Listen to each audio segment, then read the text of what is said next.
Hey guys, welcome back to my YouTube channel. On today's video, I will be showing you guys how to make a dish that my mom actually taught me how to do. It's called Carne Desebrada, or some of you guys might know it as Picadillo. Okay, so what you're going to be needing is 2 tomatoes. Okay, we're going to be needing 3 potatoes.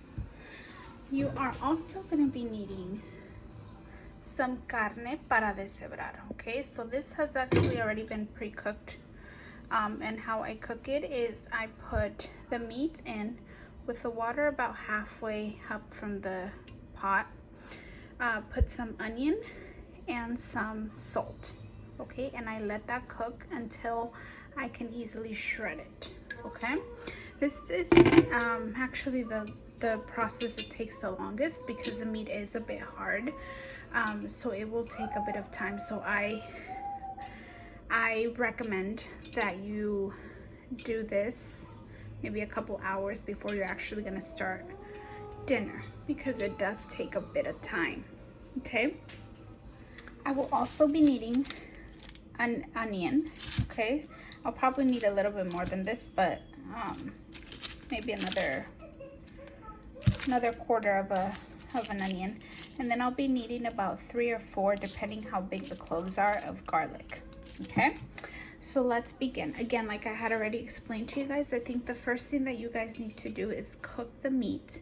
It usually takes, depending on obviously the pot that you use. If you have a pressure cooker, I'm pretty sure it's going to take a lot faster, but I do it in a regular pot. It can take up to maybe an hour and a half to 2 hours to fully cook. Okay, so this is why I'm saying that this does take the longest time to get done. So again, the first thing that we need to get done is obviously cook the meat. The next thing that I'm gonna be doing is I'm gonna be cutting the tomato, the onion, and the garlics. Okay, so I have finished cutting the tomato. I'm sorry. The tomato, I like to cut it in chunks because when I cook it, I like to be able to have, these chunks in the caldito. So don't come at me for my big chunks of tomato, okay? But this is the tomato. Okay, so the next thing I will be cutting is the onion. Okay, so the onion is done as well. Okay, I did not need that additional onion after chopping off the one I had. It seems to be enough, so I won't be adding the other 1/4 of the onion. So now that I have my tomato and my onion done, the next thing that I'll be doing is I'll be chopping off 3 or 4 of these garlics. Okay, it all depends on the size of the clove. If they're very big, you can probably only do like 3, but I'll let you guys know how many I need. Okay, so I have finished the garlic. I actually did 4 because one of them was a bit small. So I did 4. I thinly chopped them. Okay, so once you have your veggies chopped up and everything, you are going to be needing, and I do apologize I didn't put this at the beginning, you will be needing Maggi caldo sabor a pollo. Okay, the next thing that you are going to be doing is you're going to be sauteing the tomato, onion, and garlic together, and then season it with a little bit of Maggi. Now I usually use maybe about 2 tablespoons of this, just because if you recall in your meats, I had already said you cook it with some onion and salt, so we just want to make sure it does not come out salty. So usually put maybe about 1 tablespoon or 2, depending the size that I am making. Right now I'm going to be going with about 1.5 because it's not that much. Obviously once everything is put together, you can taste it for salt, and if it does need some more, just add a little bit more, obviously. Okay, so in a pan like this, you're going to be grabbing a little bit of oil. Okay, I use masola. Okay, Mom always used it. So that's just kind of the go-to oil that I use. And pour a little bit of it on here. No oil? No oil, no! That's my son now saying not to do oil. Okay, and you will saute the garlic, tomato, and onions with a tablespoon and a half of the Maggi until it gets about this consistency right here. Okay, so once it gets that consistency, you can go ahead and turn off the fire. Okay, the next thing that I'm going to do is I'm going to go ahead and chop up, peel and cut these 3 potatoes. I'll be cutting them into little squares, okay? Okay, so this is the end result once you chop up the potatoes. So I know I said it was going to be in squares, but they look more like triangles. But this will do, okay? For what we need them, this will do, okay? So the next thing I do is I go ahead and turn on the pot where the meat cooked. I usually turn it onto about a high just so that I can get it boiling, okay? So what I'm going to do is I'm going to go ahead and put these potatoes into the broth.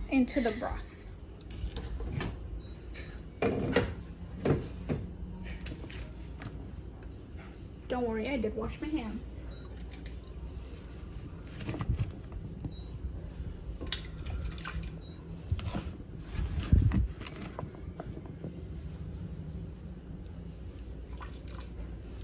The reason why I do this is because I want the potatoes to start cooking while I am shredding the meat, because the potato is a bit hard, so it does take a little bit longer to fully cook.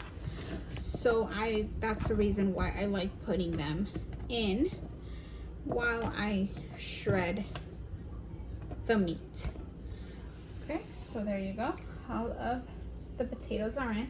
I do go ahead and cover that again while I wash my dishes and clean my station. Once I've cleaned my area here where I had chopped up all the tomatoes and onions and all that, I'll go ahead and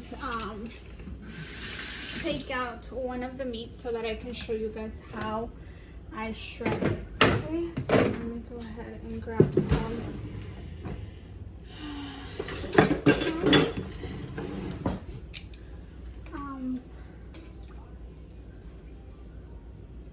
So obviously when you go to the store, whatever store you guys buy your meat at, I go to Norgate here in it's my local supermarket. So this is how the meat looks. Okay, so you're gonna obviously see when you go to the store, depending where you go. I usually just go in and ask for Carne Desebrada, and what I look for is obviously the size of the meat. Okay, and just make sure obviously it hasn't been there for days. So this is the size of that one, and then let me go ahead and take out the second one. Okay, this one's a bit bigger. Okay, so obviously depending on for how many people you guys are going to be making this for is where you're going to be asking the person, whoever is helping you with this, okay, at the market. What I do is, for it to be a bit faster, I grab 2 forks and I just do the process. Let me kind of move the camera a little so you can see what I'm doing. Okay, so I just go ahead and start doing this. Okay, so obviously because the meat has cooked properly, it comes off easily. Okay, so I'll be doing this process for the entire the entire meat, and then once I do this, I'll show you guys the final product. And I'm sorry for the background noise. I do have a toddler and a baby, so you will be hearing a lot of that through my video. So I do apologize for that. Okay, so just so you kind of get an idea, this is what you want. It doesn't have to be perfect, okay? But yeah, similar to this, okay? And I'll show you guys the final product. So once I have this done, a little bit like that, okay? So this is how the texture of your meat is. It'll be like this. Okay, so just because I don't want it going all over the counter, what I'm gonna do is I'm just gonna go ahead and put the part that I already did. I'm gonna put it back into the broth. Again, you're using the same broth that you use to cook the meat, okay? So it holds in all the juices. Okay, so I do that, and I'm gonna go ahead and continue shredding this next part, okay? So sometimes if you're having a bit of a struggle with the forks, because it not always works the way you want it to, don't worry, my hands are clean. I just go ahead and grab and start shredding with my hands, which sometimes is a bit faster. So yeah, you just go ahead and keep doing this. Now there's gonna be parts of the meat that are fatty like this. I usually try to take those off just because I'm not a big fan of the fatty gooey stuff in my broth. So yeah, go ahead and keep doing this, and just for the purposes of not making my video way too long and boring you guys, I'll be doing this off camera, most of this, and just showing you guys the next step. Okay, I just want to kind of show you guys that, you know, you can also do it with your hands. Sometimes it's a lot faster to do it this way. Okay, so yeah, just keep doing this. Keep doing this. Again, for the fatty portion here, I take it off. I don't like it. Okay, and then just for the simple fact, like I said, I have a toddler and I have a baby. When I do feed them, I don't want them choking on this greasy part of it. Okay, so yeah, just go ahead and keep doing this until you have your entire meat completely in this part here. Okay, so I have finished shredding the beef. Okay, so I'll be putting, this is the last part of it. Okay, I'll be putting it into the pot. And again, I have the baby, so if you hear baby sounds in the background, just know that I have a child. I'm gonna go ahead and show you guys. Okay, so once I put my meat back in here, let me turn on the light. So this is how it's gonna look, okay? Then I'm gonna be putting the tomato and the onion and garlic that I had sauteed earlier. What I'm gonna do is I'm gonna go ahead and pour it into the pot. Okay, so just grab the entire thing, pour it in there, okay? So this is what it's gonna look like, okay? And then you're obviously gonna mix it all in. Okay, you're gonna mix it. Okay, and this is basically how it looks, okay? So we're gonna cover it back up and we are gonna let it come to a boil. Once it comes to a boil, then I'm gonna go ahead and see if it needs more water, and then that is when I'm gonna taste it for salt. And if I need to, I'll go ahead and add more of the Maggi, okay?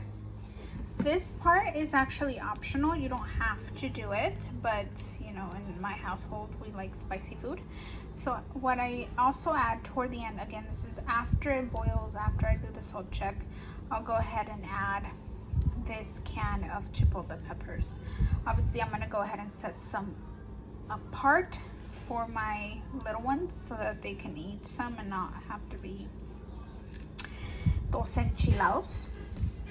So yes, this is optional. If you guys do like spicy, you guys can go ahead and add some chipotle, and obviously add depending how spicy you want it, okay?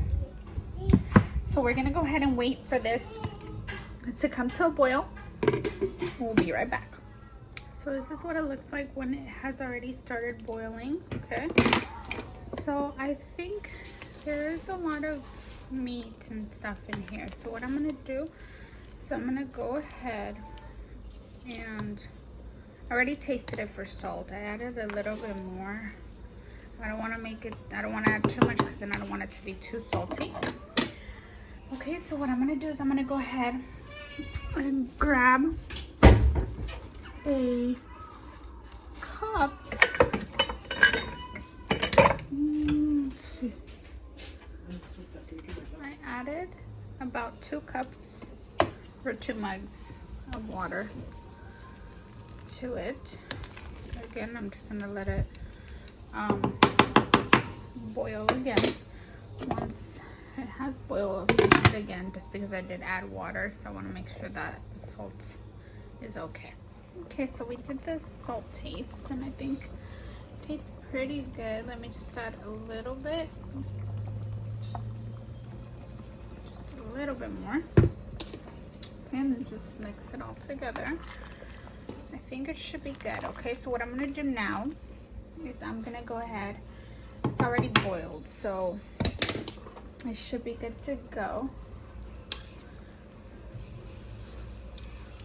Okay, that's good to taste. Okay, so what I'm gonna do now is I'm gonna go ahead and separate some of that and put it in a small pot. So then that way I can add some chipotle sauce to it, okay? Okay, so I separated a little bit just so that my kids can eat. What I'll go ahead and do, since it's already hot, I'll just go ahead and cover it up so that it maintains the heat. Again, I didn't take out too much, so you can see the line as to where it was. I think water-wise is still very good. I don't think I need to add any more. What I'll do is I'll probably add a little bit more though because I don't want it to end up being dry. So what I'm gonna do is I'm gonna go ahead and add maybe another cup full of it, another mug. After this, I'm gonna go ahead and turn it off and then just add the chipotle peppers in there. So I'm not gonna add any more salt either. I think it's good. So I think that's good. Okay, so now I'm gonna go ahead and pop open. Okay, bear with me. Let me go ahead and put this out like this. Okay, so I'm gonna go ahead and pop open this chipotle.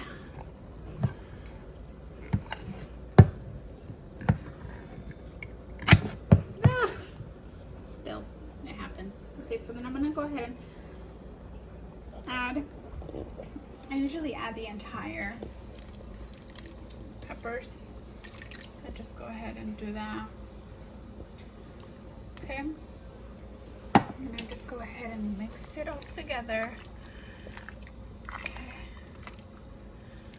Mix it all together. Okay. So then basically I just let it kind of boil a little bit more because I did add that water. I know I said I was going to turn it off after, but I did add that bit of water, so I'm going to go ahead and cover it, let it boil, simmer with that chipotle, and then I'll come back, turn it off, and we should be done. So this is the final product. So this is how it should look once you finish. Okay, so this is it for today's video. Go ahead and like, comment, and subscribe to my channel, and please turn on your post notifications so that you can get notified every time I upload a video. Please, if you do try this recipe, go ahead and comment down below how you liked it, and I will see you guys in the next video.